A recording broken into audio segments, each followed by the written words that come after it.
साथीहरू अब यसको सोलुसनतिर जाउँ है त।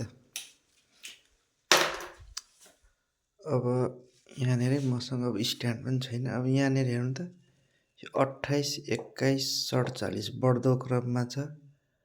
28, 58, 118 पनि बढ्दो क्रममा छ। रो पनि बढ्दो क्रममा छ, कलम पनि बढ्दो क्रममा छ। यहाँ पनि बढ्दो क्रममा छ, तर यहाँ कोलुम चाहिँ 118, यहाँ 90 भनेपछि कोलुम यहाँनिर घटेपछि यो म्याच खाएन, त्यहाँबाट रोबाट जानुपर्छ। अब रोबाट जाँदाखेरि डिफ्रेन्सबाट पनि हुँदैन है। तर यहाँनिर चाहिँ झन्डै के खाइरहेछ हेर्नु त, 21 दुना 42 प्लस 2 44, 28 दुना 56 प्लस 2 58, 47 दुना 94 प्लस 2 96, यहाँ म्याच खाएको छ। अब यसरी नै गरौँ है त। 28 दुना 56 है प्लस 2 भनेको 58, हेरौँ त।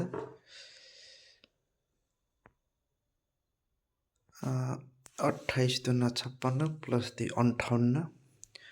अब यसलाई जोडौँ है त।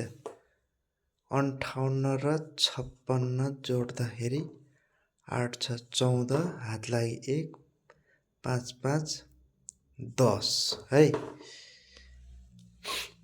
सरी 8 छ 14 को 4, हात लागि 1,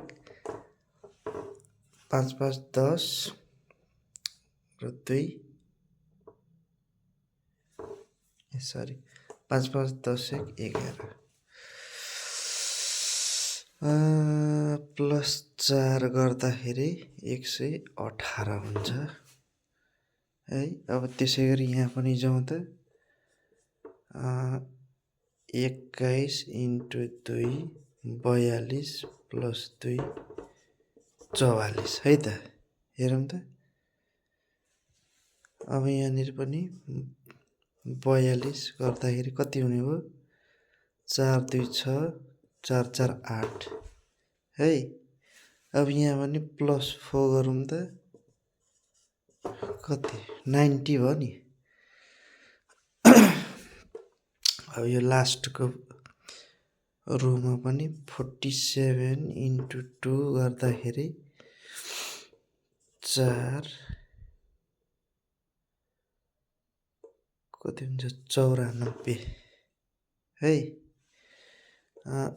प्लस 2 गर्दाखेरि 96, सेकेन्डको रोसँग म्याच भयो। अब फेरि यहाँ पनि 94 र 96 एड गर्ने, 0 6 4 10 को 0, हात लागि 1, 9 9 18 1 19, अनि यहाँ पनि प्लस 4 गर्दाखेरि 194 भनेपछि हाम्रो एन्सर कुन हुने भयो त, सी। Answer C,